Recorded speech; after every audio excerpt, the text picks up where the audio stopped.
안녕하세요. 얼마 전 개념 없는 신우와 영 끄는 30대 여성입니다. 이렇게 사연을 쓰게 된 건 신우가 듣고 반성 좀 했으면 하는 마음에서 저와 남편은 시부모님의 소개로 만난 사이입니다. 말 그대로 저와 남편의 만남을 어머님께서 주선하셨거든요. 남편을 소개받기 전 저는 온라인 쇼핑몰을 운영하고 있었고 시부모님은 저와 계약관계에 있었던 원단 공장 사장님들이셨지요. 일을 하다 보면 나이나 성별과 상관없이 정말 별의별 사람을 다 겪게 되는데 시부모님은 다르셨습니다. 일단 기본적인 매너가 좋으셨던 건 물론이고 작은 약속도 칼같이 지켜주셨어요. 사실 대부분 공장 사장님들은 나이가 못해도 40, 50대였고 반면에 저는 20대 후반에 불과했으니 상대 쪽에서 저를 동등한 비즈니스 파트너가 아닌 풋내기라고 해야 하나? 한마디로 저를 만만하게 보는 일이 일쑤였거든요. 하지만 시부모님께선 말 한마디를 하시더라도 저에게 꼭 존댓말을 해주셨고 저를 사장 대 사장으로 대해주시는 게 느껴졌어요. 그날은 단가 조정부터 여러 가지로 이야기할 것들이 좀 있어서 아버님 어머님이 제 사무실에 찾아오셨습니다. 대화가 오가던 중 아버님께서 급한 전화가 걸려왔다며 양해를 구하시곤 자리를 비우셨지요. 어머님과 단둘이 남게 되자 저희는 어색한 분위기도 이겨낼 겸 이런저런 대화를 주고받기 시작했습니다. 그러다 어머님께서 먼저 저에게 애인이 있는지 물어보시더군요. 제가 없다고 하니 어머님께선 그게 정말이냐, 너무 괜찮은 아가씨라 누가 데려가도 진작에 누가 데려가지 않았을까 생각했다며. 그럼 이참에 당신 아들을 한번 만나보랍니다. 당신 아들이 정말 잘생겼고 회사도 좋은 데를 다닌다며. 솔직히 같이 일하는 사람들과 사적으로 얽히는 건 내키지가 않았기에 거절하려고 했어요. 하지만 한편으로는 이렇게 좋은 분들 밑에서 자란 남자라면 정말 괜찮은 사람이지 않을까 그런 생각이 들었지요. 저는 잠깐의 고민 끝에 그러면 한번 만나볼까요? 라고 장난처럼 대답했습니다. 그러자 어머님께선 기다렸다는 듯이 어딘가로 전화를 걸어 약속을 잡으셨고 그게 바로 남편과 저희 시작이었어요. 어머님의 말씀대로 남편은 괜찮은 사람이었습니다. 성격이 밝으면서도 동시에 진지한 면도 있었는데 그래서 의지가 많이 되더라고요. 남편도 제가 꽤나 마음에 든 눈치였고 이후로 저희는 몇 번의 만남을 더 가졌습니다. 그렇게 한 달 정도 지났을 무렵에는 정식으로 사귀는 사이가 되었어요. 이후로는 어느 다른 연인들과 마찬가지로 가끔 서로 토라지고 다투기도 했지만 큰 사건 사고 없이 인연을 만났습니다. 그러다 양가 어른들의 축복 속에서 부부의 연까지 맺게 되었네요. 결혼식을 올리고 한동안은 정말 모든 것이 완벽했습니다. 인자하신 시부모님과 능력있고 자상한 남편, 거기다 제가 운영하던 쇼핑몰도 조금씩이지만 나날이 매출이 증가하고 있었으니까요. 하지만 이 행복은 오래가지 못했어요. 제가 사고를 당했거든요. 그날도 거래처에 들렸다가 집으로 돌아오는 길이었습니다. 차를 세워둔 건너편 주차장에 가기 위해 신호등이 바뀌길 기다리고 있었는데 순간 제 몸이 붕 뜨더라고요. 정신을 차렸을 땐 병원이었습니다. 나중에 듣기로는 갑자기 나타난 차가 저를 그대로 밀어버렸다고 하더군요. 저는 병원에서 눈을 떴고 그땐 남편뿐만 아니라 양가 어른들이 다 와 계셨습니다. 제 상태가 많이 좋지 못했어요. 특히 하반신 부상이 심했는데 발목을 절단해야 될지도 모른다는 말까지 나왔었답니다. 남편은 그럴 리 없다면서도 저 몰래 의족도 찾아보고 그랬을 정도였지요. 그래도 불행 중 다행이라 해야 할지 비록 영구적인 장애가 생겼지만 발목은 절단하지 않았습니다. 다만 뛰는 건 고사하고 한쪽 발을 절게 되었지요. 사고로 인해 저는 운영하던 쇼핑몰을 접었고 이후로 우울증에 시달리게 되었습니다. 친정에는 우울증에 걸렸다는 소리는 꺼내지 못했어요. 친정부모님께선 치매에 걸린 친할머니의 병수발을 들고 계셨던 데다가 하나뿐인 딸이 장애가 생겼다는 사실에 무척 힘들어하셨거든요. 그런 친정부모님께 더 큰 근심을 안겨드릴 순 없었네요. 시부모님께서는 이런 제 상태를 너무나 안타까워하셨어요. 그러다 하루는 저에게 조심스레 합가를 제안하시더군요. 시집살이를 시키겠다는 게 아니라 그래도 오가는 사람이 많은 곳에서 사는 게 덜 심심하고 덜 외롭지 않겠냐는 말씀이셨지요. 다른 사람들은 어떻게 받아들였을지 모르지만 제게는 제법 솔깃하게 들렸습니다. 어머님 아버님께서 저희한테 생활비를 바라는 것도 아니셨고 그렇다고 저더러 살림을 하란 것도 아니었어요. 살림은 도우미 이모님이 오셨고 남편이나 시부모님 모두 식사 대부분을 밖에서 해결했으니까요. 굳이 신경이 쓰인다면 신우의 존재였는데 사실 합가를 하기 전까지는 신우랑 크게 부딪히는 일이 없었기 때문에 그때만 하더라도 신우의 존재는 중요한 사항이 아니었습니다. 그렇게 남편과의 상의 끝에 시댁에 들어가 살기로 했네요. 합가 전 저희는 서울 외곽에서 어머님 아버님은 공장 근처에 위치한 2층짜리 전원주택에 살고 계셨어요. 남편보다 2살 어린 신우 역시 어머님 아버님과 함께 살고 있었는데 처음부터 그랬던 것은 아닙니다. 저와 남편이 결혼할 때만 하더라도 신우 역시 서울에서 자취를 하고 있었어요. 그런데 신우가 새들어 살던 집을 어찌나 더럽게 썼던지 하루는 그 집주인이 시부모님한테 연락을 해왔답니다. 와서 당신 딸이 어떻게 해놓고 사는지 한번 직접 보라면서요.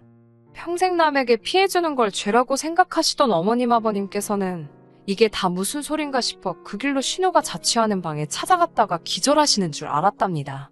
남편도 같이 갔었는데 표현하기를 쓰레기장도 그런 쓰레기장이 없었다대요.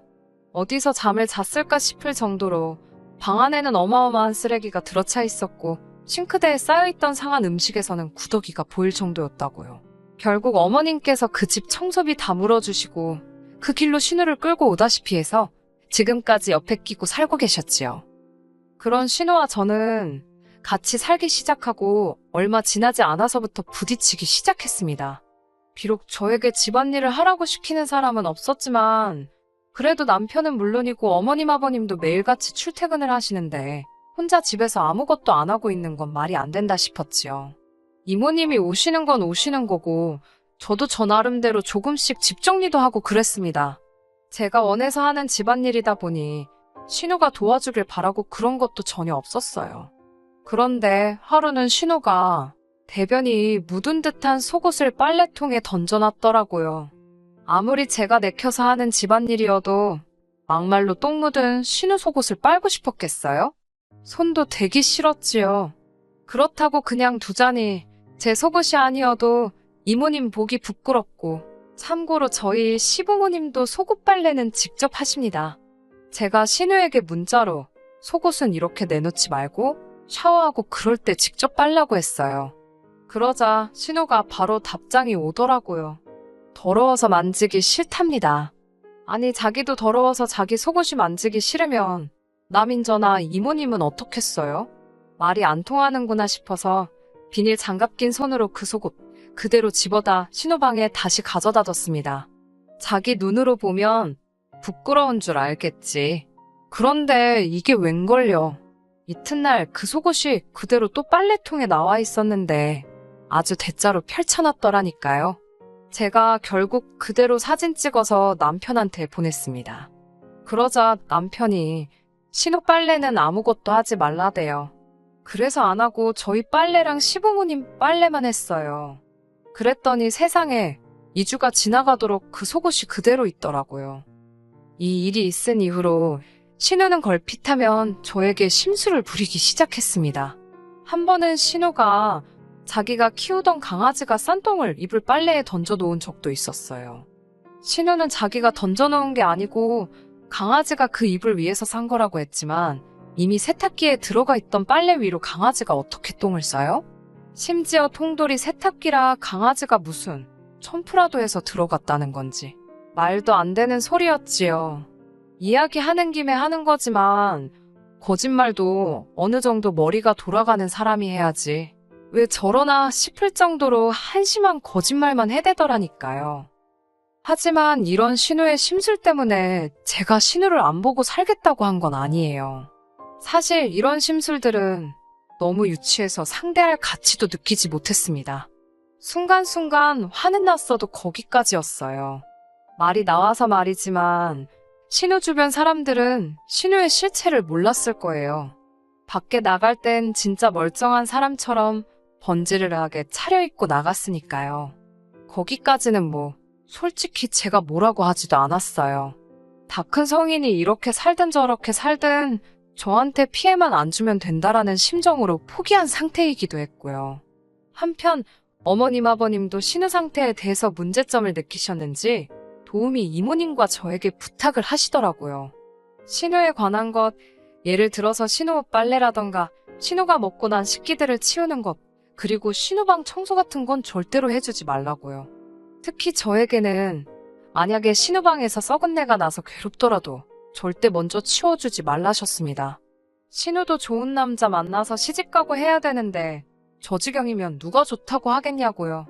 그래도 최소한 시부모님께서 문제를 인지하고 계시니 참 다행이다 싶었습니다. 그리고 저야 당연히 어머님 아버님이 하라는 대로 했지요. 제가 무슨 집안일 못해서 한장한 귀신이 붙은 것도 아니고 그렇다고 신우랑 사이가 좋았던 것도 아닌데 굳이 해주지 말라는 걸 찾아가며 해줄 이유가 없었으니까요. 그러자 신우가 처음엔 도우미 이모님한테 아주 야단이더라고요.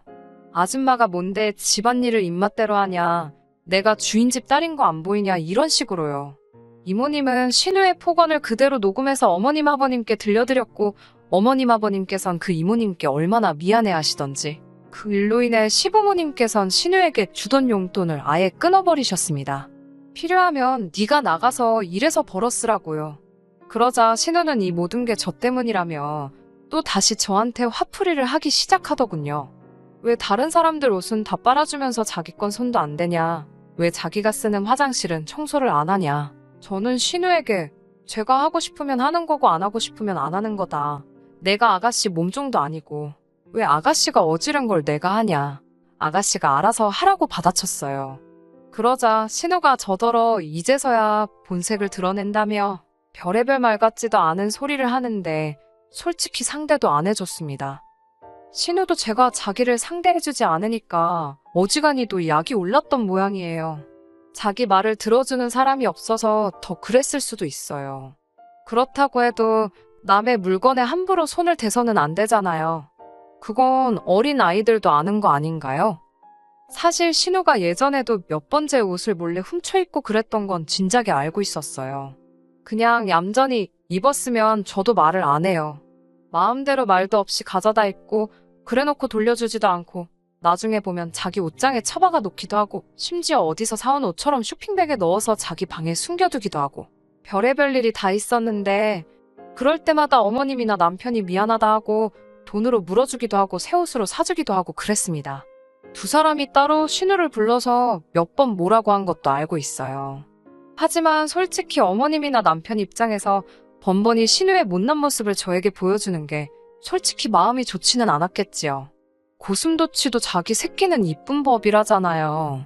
그래서 가능하면 저도 신우가 잘못한 걸 시시콜콜 전부 다 어머님 아버님께 말씀드리지는 않았어요. 그런데 이번만큼은 도저히 그냥 넘어갈 수가 없었습니다. 저에게는 아끼는 구두 하나가 있어요. 제가 남편과 결혼식을 올릴 때 신었던 구두인데 친정아버지가 직접 가서 사다 주신 거예요.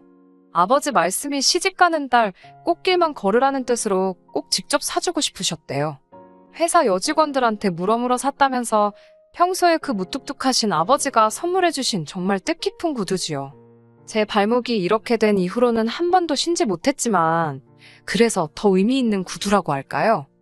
그런데 언젠가 제멋대로 저희 방에 들어온 신우가 그 구두를 봤습니다.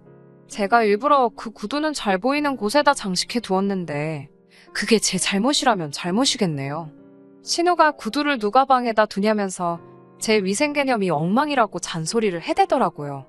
똥 묻은 개가 겨 묻은 개 나무란다더니 그러더니 하루는 저더러 그 구두를 빌려달랍니다. 소개팅하는데 신고 나갈 게 없다고요. 그래서 저 구두는 안 된다고 그러지 말고 하나 사신던지 아니면 있는 구두 잘 닦아서 신으라 했습니다. 그러자 제 뒤통수에다 대고 들릴 듯 말 듯 욕을 해대더라고요. 한심해서 듣고도 못 들은 척 무시해버렸습니다. 그리고는 저는 저녁 식사 준비를 하려고 부엌으로 향했고 신우가 어찌나 살금살금 나갔는지 현관문 닫히는 소리를 듣고 나서야 신우가 지금 막 외출을 했다는 걸 알게 되었어요. 그런데 순간 왠지 모르게 쎄한 기분이 들더라고요. 설마 싶어서 서둘러 2층으로 올라가다가 다친 발목을 한 번 더 삐끗하기까지 했습니다. 그렇게 저희 방문을 여니 구두가 사라지고 없었습니다. 아, 정말이지. 화가 나는 건 둘째치고 눈물이 나더라고요. 당장이라도 신우를 쫓아나가고 싶은데 다리는 너무 아프지. 그냥 그 순간의 상황이 너무 답답하고 억울했다고 할까요? 그렇게 2층 방에서 울고 있는데 퇴근한 남편이 들어오는 소리가 들렸습니다. 곧이어 남편이 저를 발견하고는 왜 그러냐고, 그리고는 벌겋게 부은 제 발목을 보더니 이게 다 무슨 일이냐며 놀라서 묻더라고요. 저는 비어있는 신발장을 가리키며 신우가 내 구두를 훔쳐 신고 나갔다고 그 소리를 하면서 또 엉엉 울었습니다. 그러자 남편이 바로 신우한테 전화를 걸어서 당장 들어오라고, 안 들어오면 너 오늘 내 손에 죽는다고 소리를 지르대요. 신우도 어쩌고저쩌고 악을 쓰는지 전화기 너머까지 신우의 목소리가 들렸지만 남편은 개의치 않고 가만 안 둔다고 그 신발 지금 당장 벗으라고 하더군요. 곧이어 어머님 아버님도 집에 오셨지만 신우는 기어이 12시가 다 되어서야 들어왔습니다. 저는 지칠 대로 지쳐 있었고 남편은 매우 화가 나 있었으며 어머님 아버님도 한숨만 내쉬고 계셨어요. 솔직히 말해서 구두 상태만 멀쩡했어도 제가 가족들을 말리던지 신우한테 한 소리하고 말던지 대충 끝냈을 거예요. 그 정도로 제가 너무 지쳐 있었거든요. 그런데 현관에 선 신우의 발을 보니 일부러 진흙탕에 문지르기라도 한 듯이 구두 앞코가 다 시커멓게 변해 있더라고요. 그 구두를 보니 또 눈물이 나대요. 남편이 신우더러 장난하냐고, 새언니 구두는 왜 말도 없이 신고 나가서 이렇게 하고 들어오냐니까 신우가 이깟 구두가 뭔데 하루 종일 가족들이 자기를 귀찮게 하냐면서 냅다 구두를 벗더니 바닥에 후드려 치는 거예요. 정말 저게 미쳤나 싶을 정도로 아주 악을 쓰면서 말이지요. 그러더니 급기야 저를 노려보면서 제 다리를 비하하는 단어를 쓰면서 제가 순화해서 말하는 거지만 발목도 정상이 아닌 게 무슨 신지도 못할 구두를 가지고 울고 짜냐면서 쇼하지 말랍니다. 아, 정말이지. 제 마음 한구석에서 커다란 납덩이가 쿵 하고 떨어지는 심정이었달까요. 그때는 벙쪄서 눈물도 안 나대요. 그때였습니다. 남편이 당장이라도 신우를 한 대 치기라도 할 기세로 손을 들어 올렸는데 남편보다 어머님이 빠르셨어요. 어머님께서 신우뺨을 냅다 갈기시더니 너 같은 걸 어디까지 받아줘야 하냐면서 소리를 지르셨습니다. 그리고는 신우더러 이 집에서 당장 나가라고 하시더군요. 그냥 좀 못난 딸인 줄 알고 품어줘야지, 잘 가르쳐야지 그렇게 생각하셨는데 이제 보니 못난 게 아니라 못돼 처먹었다면서. 그러더니 어머님이 제 앞에 무릎을 꿇으시곤 이게 다 당신과 아버님이 자식 교육을 똑바로 못 시켜 그렇다며 미안하다셨습니다. 그리고는 다시는 신우와 마주치는 일은 없게 해줄 테니 저더러 상처받지 말라시대요.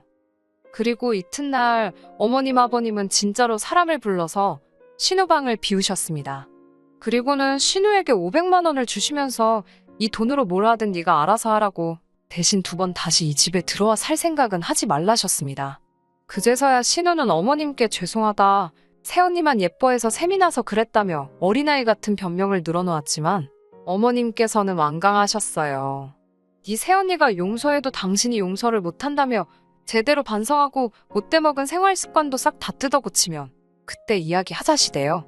그렇게 신우는 결국 쫓겨났습니다. 남편에게 듣기로는 일단 친구네 집에서 신세를 지기로 했다는데 어떻게 될지는 모르겠어요. 어머님 아버님께서는 전보다 훨씬 더 저에게 잘해주시려고 하시고 요새 이사갈 집도 알아보고 계시더라고요. 1층, 2층으로 나눠진 집 말고 단층으로 넓은 집으로 가자셨어요. 그래야 제가 좀 더 편하지 않겠냐고요. 솔직히 시부모님과 신우는 부모 자식 사이인데 제가 그 가운데서 예쁨을 받으면 얼마나 더 받겠어요. 그래도 지금은 어머님 아버님이 주시는 이 사랑을 마음껏 누려보려고 합니다. 언젠가 기회가 된다면 제가 신우랑 잘 지내게 될 날도 있을까요? 그건 솔직히 잘 모르겠어요.